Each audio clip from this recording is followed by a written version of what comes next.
Students, आज के lecture में हम डिस्कस करेंगे टेम्परेचर कोफिशिएंट को। टेम्परेचर कोफिशिएंट आपका होता क्या है? Temperature coefficient the ratio of rate constant at temperature 308 kelvin to the rate constant at 298 kelvin. It means आपका जो टेम्परेचर कोफिशिएंट होता है वो रेशियो होता है। टेम्परेचर कोफिशिएंट जो होता है 308 केल्विन पर किसी रिएक्शन का रेट कांस्टेंट अपॉन K2 298 पर उसका रेट कांस्टेंट। क्लियर? तो इसको ही हम क्या बोलते हैं? टेम्परेचर कोफिशिएंट बोलते हैं। अक्सर कर ये पाया गया है कि जब आप किसी भी रिएक्शन का यदि 10 डिग्री सेल्सियस बढ़ा दें तो उसकी रेट ऑफ रिएक्शन क्या हो जाती है? जस्ट डबल हो जाती है, लगभग आपकी क्या हो जाती है? डबल हो जाती है। इसके बाद आती है आपके Arrhenius equation. Arrhenius equation Arrhenius equation क्या होती है? इस चीज़ को देखेगा। The temperature dependence of rate of chemical reaction is express bye Arrhenius equation. कि आपका रेट ऑफ रिएक्शन के ऊपर जो आपका टेम्परेचर का क्या इफेक्ट पड़ता है उसको जो बताएगी वो आर्हेनियस इक्वेशन एक रिलेशन देती है। वो क्या होती है आपकी? K is equal to A into minus EA upon RT, e की power minus EA upon RT। अब ये टर्म देखेगा, इसमें क्या होती है? आपका A आपका क्या बोलते हैं? फ्रीक्वेंसी फैक्टर और प्री एक्सपेंशियल फैक्टर। E क्या होती है? आपकी activation energy, R gas constant, T temperature in kelvin और K क्या होता है? आपका रेट कांस्टेंट होता है। अब हम डिस्कस करते हैं आर्हेनियस थ्योरी। तो आर्हेनियस थ्योरी क्या कहती है? Arrhenius theory state that products are form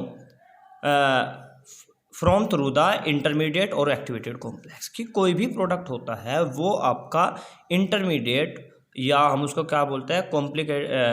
activated complex के थ्रू ही बनता है। जैसे कि फॉर एग्जांपल ये रिएक्शन है H2 + I2 gives to 2HI। अब आप देखेगा ये इंटरमीडिएट के थ्रू ही ये रिएक्शन होती है H single bond I plus I single bond I। तो सबसे पहले ये इंटरमीडिएट फॉर्म होता है आपका, ये बॉन्ड आपके वीक होना शुरू करते हैं और H और I के बीच में बॉन्डिंग होना शुरू होती है। ये इंटरमीडिएट कॉम्प्लेक्स होता है जिसे एक्टिवेटेड कॉम्प्लेक्स भी बोलते हैं। ये कि जो कि बहुत आपका क्या होता है? अनस्टेबल होता है। एक्टिवेटेड कॉम्प्लेक्स ये तुरंत आपका किस में टूट जाता है? H single bond I plus H single bond I। ठीक है ना? तो क्लियर। तो अब हम जो डिस्कस करने वाले हैं वो करने वाले हैं एक्टिवेशन एनर्जी। तो आपका एक्टिवेशन एनर्जी क्या होता है? It is the energy difference between intermediate and the reactant molecule is known as activation energy. ठीक है, या हम इसको बोल सकते हैं it is the energy needed to form the intermediate. It is the extra energy contain by the reactant molecule that result into effective collision between then form the product is called activation energy. इसका मतलब ये है कि जैसे कि कोई product है कोई रिएक्टेंट है, ये आपका कोई A और B कोई आपके रिएक्टेंट है, इसकी जो एनर्जी है जब ये आपस में, क्योंकि जब कोई मॉलिक्यूल आपका जब रिएक्टेंट मॉलिक्यूल आपस में टकराते हैं तभी आपका क्या बनता है? प्रोडक्ट बनता है। तो ये क्या होता है? इनका कोलिजन होता है। कोलिजन के बाद, ठीक है ना, सबसे पहली बात आपको इस बात का ध्यान रखना है कि कोलिजन के बाद जो होता है वो सभी कोलिजन से आपका प्रोडक्ट नहीं बनता। सपोज करिए कि A और B, क्लियर, ये दोनों आप इसमें कोलिजन करते हैं तो इसके A के सपोज करिएगा 100 मॉलिक्यूल है, B के भी 100 मॉलिक्यूल है। जब ये आपस में कोलिजन करेंगे तो आपके सभी कोलिजन से प्रोडक्ट नहीं बनता। जैसे कि सभी का सभी जो कोलिजन होगी A और B आपस में टकराएंगे तो उससे प्रोडक्ट नहीं बनता। कुछ ही कोलिजन के थ्रू आपका प्रोडक्ट बनता है। ठीक है ना? तो उन कोलिजन को क्या बोलते हैं? जिनके कोलिजन के थ्रू आपका प्रोडक्ट बनता है इफेक्टिव कोलिजन बोलते हैं। तो देखिएगा इफेक्टिव कोलिजन होने के लिए जो एक्स्ट्रा एनर्जी जो होती है उसको ही क्या बोलते हैं? एक्टिवेशन एनर्जी कहते हैं। ठीक है ना? तो सपोज करिएगा कि ये आपका एक्टिवेशन एनर्जी है,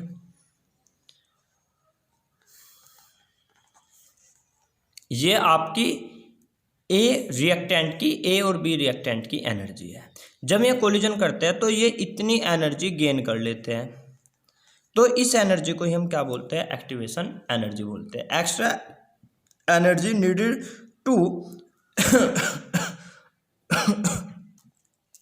to form a activated complex, ठीक है ना। तो सभी केवल में ही इफेक्टिव कोलिजन आपका प्रोडक्ट में तब्दील हो पाता है जिनके क्या होता है, जिनके पास एक्टिवेशन एनर्जी होती है। यदि जिनके पास एक्टिवेशन एनर्जी, यदि वो कोलिजन एक्टिवेशन एनर्जी के पास नहीं पहुंच पाते या उससे कम रहते हैं, तो वो कभी प्रोडक्ट फॉर्म नहीं करते। तो आपका एक्टिवेशन एनर्जी हो गया।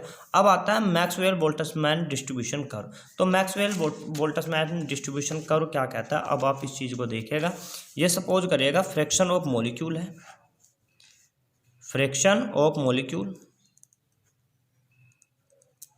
क्लियर। अब हम किसी टेम्परेचर टी पर आपका कोई ग्राफ प्लॉट करते हैं, तो ये ग्राफ, ये फ्रैक्शन ऑफ, ये आपकी हो गई काइनेटिक एनर्जी। तो ये ग्राफ जो आता है, ये कुछ इस तरीके का ग्राफ आपको देखने को मिलता है। सपोज करेगा कि ये एनर्जी इतनी है, ये एनर्जी जो है ये एक्टिवेशन एनर्जी है, तो इसका मतलब ये मॉलिक्यूल, वे मॉलिक्यूल जो प्रोडक्ट में तब्दील हो पाए वो केवल कितने हो पाए, इतने मॉलिक्यूल, N/T, NE/NT, क्लियर। जो सपोज करेगा कि इतनी एनर्जी प्रोडक्ट में बदलने के लिए आपको चाहिए, इसको क्या बोलते हैं, एक्टिवेशन एनर्जी। जो इससे पीछे रहे वो आपका प्रोडक्ट में तब्दील नहीं होंगे, जो आपके इससे आगे आए वो प्रोडक्ट में तब्दील हो गए। तो ये आपका एक्टिवेशन एनर्जी से, जिसके एक्टिवेशन एनर्जी से ज़्यादा जो एनर्जी जिसके पास थी वो किस में तब्दील हो जाएंगे, प्रोडक्ट में। तो इतना। पर यदि हम T/10, यदि हम 10 डिग्री टेम्परेचर को यदि बढ़ा दे तो आपका क्या होगा, हमने एक ग्राफ 10, ये जो ग्राफ है ये T+10 डिग्री सेल्सियस पर है, 10 डिग्री सेल्सियस। तो आप क्या देख रहे हो कि जो आपका फ्रैक्शन ऑफ मॉलिक्यूल जिसकी एनर्जी क्या है, एक्टिवेशन एनर्जी के पास है, उससे ज़्यादा है, वो क्या है, वो आपके जस्ट डबल हो जाते हैं। तो इसको बोलते हैं मैक्सवेल बोल्ट्जमैन डिस्ट्रीब्यूशन कर्व। अब आप देखिएगा, हम बढ़ते हैं आगे। नेक्स्ट, अब हमें आरएनएस इक्वेशन से एक चीज़ का पता चलता है, जैसे कि आपका आरएनएस इक्वेशन क्या थी आपकी, K = A-E/RT। अब क्या करेगा, यहाँ पे लॉग ले लीजिएगा आप, taking logarithm of both side, log A/E/RT। तो यहाँ पे जब आप log लेते हैं इसका के, ये क्या हो जाएगा, log EA, और इसका जब हम log लेंगे तो आपका ये क्या आ जाएगा, क्योंकि ये प्लस है, क्योंकि जो इनटू में होता है वो प्लस में हो जाता है, तो log ये प्लस। जब हम इसका log लेंगे तो आपका ये क्या आ जाएगा, -EA/RT। अब यहाँ पे हम क्या करते हैं, E को अब हम किस में तब्दील करते हैं, 10 की फॉर्म में, 10 बेस के फॉर्म में तब्दील करेंगे। तो log K, तो यहाँ पे कितना आ जाएगा, 2.303 इजिक्वल टू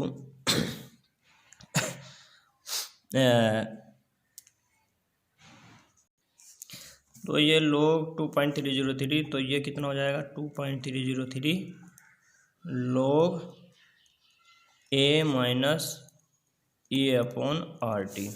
अब यहाँ पे क्या करेगा, 2.303 से इसको कर दीजिएगा, तो क्या आ जाएगा, log K = जब इसको हम इस रिएक्शन को हम पूरे इक्वेशन को 2.303 से डिवाइड कर रहे हैं, तो क्या हो जाएगा, log A-EA/RT। ये क्या हो जाएगा, 2.303। अब जो इसकी जो कंपेयरिंग है हम किससे करते हैं, y = mx + c से करते हैं। तो y, तो इसको हम y एक्सिस पे ले लेते हैं log K को, और x एक्सिस पे किसको ले लेते हैं हम 1/T को, 1/T को। जो ग्राफ आपका चलेगा सी कितना है, कितना इंटरसेप्ट होगा आपका, सी कितना है log a, सपोज करेगा कि ये कितना है log a, जहाँ से चलेगा, और इसका स्लोप कितना होगा नीचे, क्योंकि माइनस है तो इसका मतलब आपका स्लोप किस साइड में जाएगा, ऐसे। तो ये कितना हो जाएगा slope, minus EA upon 2.303 R, ये क्या हो गया आपका, इसका स्लोप हो जाता है। ठीक है ना, क्लियर। इससे कंपेयरिंग हम इसको कर लेते हैं, चलेगा। अब तो ये इक्वेशन आपको ध्यान रखनी है, जब हम लोग लेते हैं तो आपका ये आता है log a equal to log a minus E upon 2.303 RT, चलेगा। अब हम क्या करते हैं, अलग अलग टेम्परेचर पर देखते हैं। सपोज करेगा कि कोई रिएक्शन है, उसका टेम्परेचर T1 पर जो रेट कांस्टेंट है वो K1 है, और T2 पर रेट कांस्टेंट आपका कितना है, K2 है। तब देखिएगा इक्वेशन आरएनएस इक्वेशन क्या होती है, तो K1 is equal to A e की power minus E A upon RT1, K2 is equal to कितना हो जाएगा, ए ई की पावर माइनस ए अपॉन RT2। अब आप क्या करेगा, इसे फर्स्ट और सेकंड को आपस में डिवाइड कर दीजिएगा, तो फर्स्ट बाई सेकंड, तो कितना हो जाएगा K1 अपॉन K2, है ना। तो ये ए से ए कैंसिल हो जाएगा, ए से ए कैंसिल हो जाएगा, तो क्या रह जाएगा, E अपॉन RT1 ई की power minus E upon RT2। अब इसका लॉग लीजिएगा आप यहाँ पे, log E K1 upon K2। जब आप इसका लॉग लेंगे तो आपका क्या आएगा, ये चीज़ देखिएगा, तो log E, जब आप इसको यहाँ पे लेंगे log, तो ये जो आपका अपोन में है तो ये किस में चला जाएगा, आपका प्लस में। पहले log E, तो इसका log लेंगे तो कितना आ जाएगा, इसका minus E upon RT1। Minus क्यों लगाया, क्योंकि अपोन में जो होता है वो माइनस में चला जाता है, और log E का जो E होता है वो कितना होता है आपका, जब वो क्या आ जाएगा, माइनस, तो ये पहले ही है, एक तो माइनस अपोन की वजह से है जब log में हम लेते हैं, और माइनस माइनस क्या हो जाएगा, प्लस, तो EA अपॉन RT2। ठीक है ना। तो हमने इसका क्या लिया, यहाँ पर log हम लेते हैं, चाहे चलो छोड़िएगा। तो अब आप यहाँ पे देखिएगा तो इसको 10 की फॉर्म में आप तोड़िएगा, जब 10 की फॉर्म में तोड़ेंगे तो आपका कितना हो जाएगा, log K1 अपॉन K2, तो 2.303 आप इसको कहाँ पे पहुँचा दीजिएगा, जो 2.303 इंटू में आया तो यहाँ पे चला जाएगा, अपोन में 2.303, कॉमन क्या है इसमें R, और अंदर क्या रह गया आपका, और क्या है आपका E, अंदर रह गया आपका 1/T2 माइनस T1। तो ये न्यूमेरिकल के लिए 1/T2 T1, 1/T2 minus T1। तो ये आपकी, जब आपके अलग अलग टेम्परेचर हो तो उस पर रेट कांस्टेंट के बीच सीधा रिलेशन है। क्लियर। अब हम बढ़ते हैं आगे। अब आता है कोलिजन थ्योरी। तो कोलिजन थ्योरी क्या कहती है, सबसे पहली बात तो सभी कोलिजन के बाद प्रोडक्ट नहीं बनता, केवल कुछ ही कोलिजन के बाद प्रोडक्ट बनता है जिनकी एनर्जी एक्टिवेशन एनर्जी के बराबर या उससे ज़्यादा होती है। तो फर्स्ट थिंग तो आपकी ये है। तो आपका देखिएगा जो R इज इक्वल टू होता है, इसमें एक चीज़ और होता है कि जो R is equal to Z क्या है आपका फ्रीक्वेंसी फैक्टर है, ठीक है ना। पर मिनट में आपका जो जेड है, जेड ए भी represent the collision theory of reaction. तो आपका यहाँ पर जो जेड आपका होता है वो क्या होता है कि आपका पर मिनट इन पर वॉल्यूम, ठीक है ना, पर मिनट इन पर वॉल्यूम में आपका पर मिनट कितना कोलिजन आपका हो रहा है, ठीक है, कितना नंबर ऑफ कोलिजन होता है वो आपका फ्रीक्वेंसी फैक्टर होता है। तो जेड ए भी आप लिख लीजिए या इसको जेड लिख लीजिएगा, EA/RT, तो वही चीज़ है, ठीक है। अब यहाँ पे देखिएगा इसमें एक चीज़ और है कि आपका एक्टिवेशन एनर्जी डजेंट मैटर कि आपकी है या नहीं है, परंतु आपका एक चीज़ और मैटर करता है, आपका ये समझिएगा कि एक्टिवेशन एनर्जी तो आपकी मैटर कर ही रही है। एक्टिवेशन एनर्जी कई बार ऐसा होता है कि उनके पास एक्टिवेशन एनर्जी होती है फिर भी वो प्रोडक्ट फॉर्म नहीं कर पाते, तो वो जो होता है वो स्टेरिक फैक्टर होता है। तो इसलिए आपका R is equal to P ZAB e⁻⁻RT। P क्या है? आपका स्टेरिक फैक्टर है। स्टेरिक फैक्टर का मतलब है कि उसका प्रॉपर ओरिएंटेशन है या नहीं है। फॉर एग्जांपल ये कोई रिएक्शन है आपकी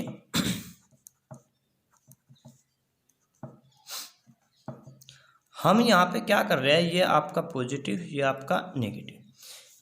अब यहाँ पे दो पॉसिबिलिटी आती है कि जो OH नेगेटिव की हम अप्रोच करा रहे हैं, सपोज करिएगा प्लस OH नेगेटिव। यदि आपका OH नेगेटिव, यदि आपका OH नेगेटिव किधर से अप्रोच करता है, Cl नेगेटिव की साइड से अप्रोच कर रहा है, तो आपका ये नेगेटिव नेगेटिव रिपेल करेगा, तो ये आपका दो नोट रिएक्शन टेक प्लेस, कि आपकी कोई रिएक्शन आपकी नहीं होगी। ठीक है ना, तो यहाँ पर रिएक्शन आपकी नहीं होगी। तो अब क्या है, यदि यही OH नेगेटिव आपका किस साइड से आपका अप्रोच करता है, ये आपका OH नेगेटिव इस साइड से आपका अप्रोच कर रहा है, तो आपकी ये रिएक्शन आपकी हो जाएगी और Cl नेगेटिव आपका बाहर। तो प्रॉपर ओरिएंटेशन भी होना बहुत ज़रूरी है, इसलिए इसमें हमने यहाँ पे स्टेरिक फैक्टर हम इसको P बोलते हैं। चलेगा, इससे रिलेटेड हम कुछ अब न्यूमेरिकल लगाते हैं। चलेगा, हम कुछ न्यूमेरिकल लगाते हैं। The rate constant of a reaction at 500 kelvin and 700 kelvin are this. तो 500 केल्विन पर रेट कांस्टेंट कोई सपोज कर लेते हैं T1 कितना है आपका 500 केल्विन और आपका T2 कितना है आपका 700 केल्विन। और इन पर जो आपका जो 500 केल्विन पर जो आपका रेट कांस्टेंट है वो आपका कितना दे रखा है, सपोज करेगा K1 इजिकल टू 0.02 पर सेकेंड एंड 700 केल्विन पर जो रेट कांस्टेंट दे रखा है वो कितना है 0.07 पर सेकेंड। तो आपका calculate the value of activation energy. R की वैल्यू दे रखी है 8.314 पर केल्विन पर मोल जूल पर केल्विन पर मोल। तो देखिएगा तो आपका टेम्परेचर और दो टेम्परेचर पर अलग अलग टेम्परेचर पर रेट कांस्टेंट के बीच क्या रिलेशन था आपका, log K1 upon K2 is equal to 2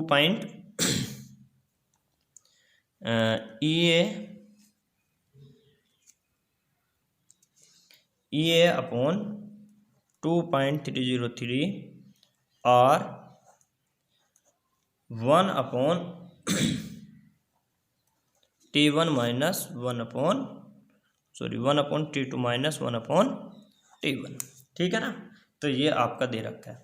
तो अब आप इसमें क्या करेंगे, R की वैल्यू 8.314 दे रखा है, तो R की वैल्यू रखिएगा, T की वैल्यू T2 की भी वैल्यू गिवन है, T1 की भी, और आपका K1 और K2 की वैल्यू आपकी गिवन है। तो यहाँ पर आपको EA निकालना है, तो EA आप इसको आप बिल्कुल ईजिली आप कर सकते हैं।